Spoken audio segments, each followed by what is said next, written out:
श्रीमदेवी भागवत तीसरे स्कंद 19वां अध्याय हिरण्याक्ष वध की कथा कहूँगा, आप उसको ध्यानपूर्वक सुने। श्री मैत्री जी कहते हैं, विदुर जी, वर्मा जी के ये कवट रहित अमृतमय वचन सुनकर भगवान ने उनकी भोलेपन पर मुस्कुराकर अपने प्रेमपूर्ण कटाक्ष के द्वारा उनकी प्रार्थना स्वीकार कर ली। फिर उन्होंने झपट कर अपने सामने निर्भय विचरते हुए शत्रु की ठुड्डी पर गदा मारी, किंतु हिरण्याक्ष की गदा से टकराकर वह गदा भगवान के हाथ से छूट गई और चक्कर काटती हुई जमीन पर गिरकर शोभित हुई। किंतु यह बड़ी अधूर सी घटना हुई। उस समय शत्रु पर वार करने का अच्छा अवसर पाकर भी हिरण्याक्ष ने उन्हें निरशस्त्र देखकर युद्ध धर्म का पालन करते हुए उन पर आक्रमण नहीं किया। उसने भगवान का क्रोध बढ़ाने के लिए ही ऐसा किया था। गदा गिर जाने पर और लोगों का हाहाकार बंद हो जाने पर प्रभु ने उसकी धर्म बुद्धि की प्रशंसा की और अपने सुदर्शन चक्र का स्मरण किया। चक्र तुरंत ही उपस्थित होकर भगवान के हाथ में घूमने लगा, किंतु वे अपने प्रमुख पादर्श दैत्याधम हिरण्याक्ष के साथ विशेष रूप से कीड़ा करने लगे। उस समय उनके प्रभाव को न जानने वाले देवताओं के ये विचित्र वचन सुनाई देने लगे, प्रभु आपकी जय हो, इससे और न खिलाइए, शीघ्र मार डालिए।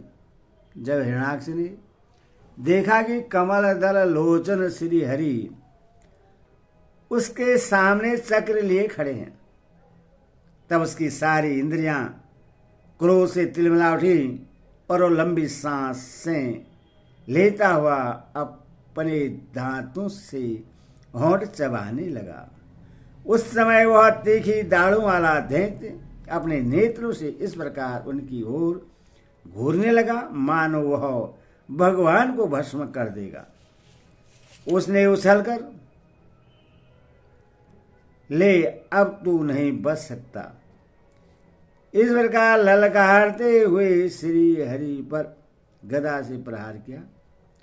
साधु स्वभाव विदुर जी, यज्ञ मूर्ति श्री बारह भगवान ने शत्रु के देखते देखते लीला से ही अपने बाएं पैर से उसकी वह वायु के समान वेग वाली गदा पृथ्वी पर गिरा दी और उससे कहा, अरे दैत्य, तू मुझे जितना चाहता है इसीलिए अपना शस्त्र उठा ले और एक बार फिर वार कर। भगवान के इस प्रकार कहने पर उसने फिर गदा चलाई और बड़ी भीषण गर्जना करने लगा। गदा को अपनी ओर आते देखकर भगवान ने जहां खड़े थे वहीं से उससे आते ही अनिहार इस प्रकार पकड़ लिया जैसे गरुड़ साबिन को पकड़ ले। अपने उधम को इस प्रकार व्यर्थ हुआ देख उस महादैत्य का घमंड ठंडा पड़ गया और उसका तेज नष्ट हो गया। अब की बार भगवान के देने पर उसने उस गदा को लेना न चाहा, किंतु जिस प्रकार कोई ब्राह्मण के ऊपर निष्बल अभिचार मरणादि प्रयोग करे, झूठ आदि मूढ़ आदि चलाएं, वैसे ही उसने श्री यज्ञ पुरुष पर प्रहार करने के लिए एक परिवृत अग्नि के समान पल पाता हुआ त्रिशूल लिया। महाबली हिरणाक्ष का अत्यंत वेग से छोड़ा हुआ वह तेजस्वी त्रिशूल आकाश में बड़ी तेजी से चमकने लगा। तब भगवान ने उससे अपनी तीखी धार वाले चक्र से इस प्रकार काट डाला जैसे इंद्र ने गरुड़ जी के छोड़े हुए तेजस्वी पंख को काट डाला था। भगवान के चक्र से अपने त्रिशूल के बहुत से टुकड़े हुए देखकर उससे बड़ा क्रोध हुआ। उसने पास आकर उनके विशाल वक्षस्थल पर, जिस पर श्रीवत्स का चिन्ह सुशोभित है, कसकर गुस्सा मारा और फिर बड़े जोर से गरज कर अंतर्ध्यान हो गया। विदुर जी, जैसे हाथी पर पुष्पमाला की चोट का कोई असर नहीं होता, उसी प्रकार उसके इस प्रकार गुस्सा मारने से भगवान आदिवारा तनिक भी टस से मस्त नहीं हुआ। तब वह मायावी दैत्य मायापति श्री हरि पर अनेक प्रकार की मायाओं का प्रयोग करने लगा, जिन्हें देखकर सभी प्रजा बहुत डर गई और समझने लगी कि अब संसार का प्रलय होने वाला है। बड़ी प्रचंड आंधी चलने लगी, जिसके कारण धूल से सब ओर अंधकार छा गया। सब ओर से पत्थरों की वर्षा होने लगी, जो ऐसे जान पड़ते थे मानो किसी क्षेत्रण यंत्र गुलेल से फेंके जा रहे हो। बिजली की चमचमाहट और कड़क के साथ बादलों के घिर आने से आकाश में सूर्य चंद्र आदि ग्रह छिप गए तथा उनसे निरंतर पीप, केश, रुधिर, विष्ठा, मूत्र और हड्डियों की वर्षा होने लगी। विदुर जी, ऐसे ऐसे पहाड़ दिखाई देने लगे जो तरह तरह के अस्त्र शस्त्र बरसा रहे थे। हाथ में त्रिशूल लिए, बाल खोले नंगी राक्षसियां देखने लगी। बहुत से पैदल घुड़सवार, रथी और हाथियों पर चढ़े सैनिकों के साथ आयताई यक्ष राक्षसों का मारो मारो, काटो काटो ऐसा अत्यंत क्रूर और हिंसामय कोलाहल सुनाई देने लगा। इस प्रकार प्रकट हुए उस आसुरी माया जाल का नाश करने के लिए यज्ञ मूर्ति भगवान वाराह ने अपना पीर सुदर्शन चक्र छोड़ा। उस समय अपने पति का कथन स्मरण हो आने से दीदी का हृदय सहसा कांप उठा और उसके स्तनों से रक्त बहने लगा। अपना मायाजाल नष्ट हो जाने पर वह दैत्य फिर भगवान के पास आया। उसने उन्हें क्रोध से दबाकर चूर चूर करने की इच्छा से भुजा में भर लिया, किंतु देखा कि वे तो बाहर ही खड़े हैं। अब वह भगवान को वज्र के समान कठोर मुक्कों से मारने लगा। तब इंद्र ने जैसे वीरतासुर पर प्रहार किया था, उसी प्रकार भगवान ने उसकी कनपटी पर एक तमाचा मारा। विश्व विजय भगवान ने यद्यपि बड़ी उपेक्षा से तमाचा मारा था, तो भी उसकी चोट से हिरणाक्ष का शरीर घूमने लगा। उसके नेत्र बाहर निकल आए तथा हाथ पैर आदि बाल छिन्न भिन्न हो गए और वह निष्प्राण होकर आंधी से उखड़े हुए विशाल वृक्ष के समान पृथ्वी पर गिर पड़ा। हिरणाक्ष का तेज अब भी मलिन नहीं हुआ था। उस कराल दाढ़ों वाले दैत्य को दांतों से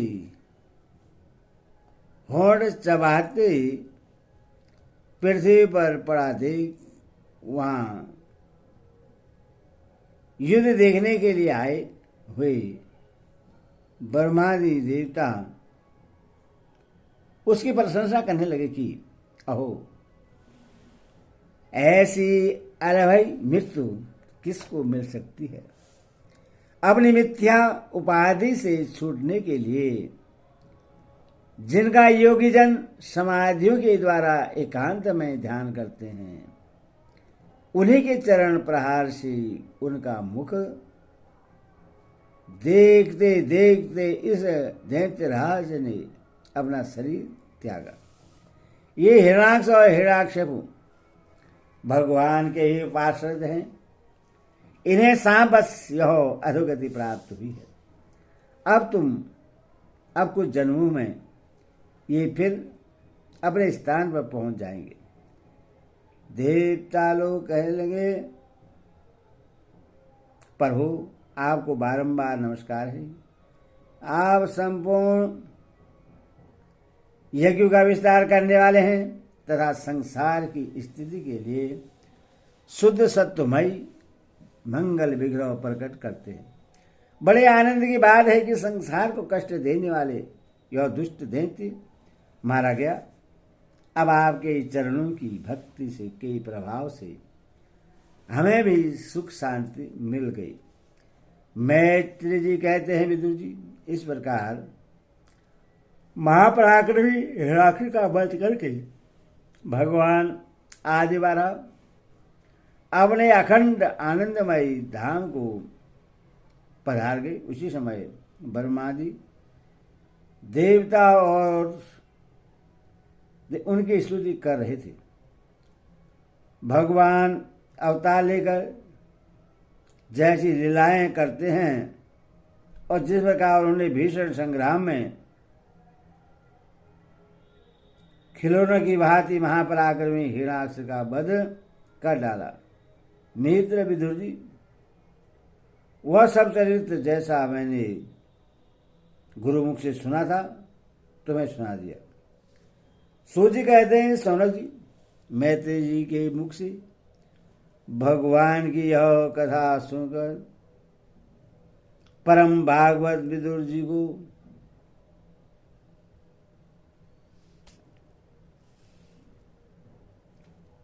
बड़ा आनंद हुआ।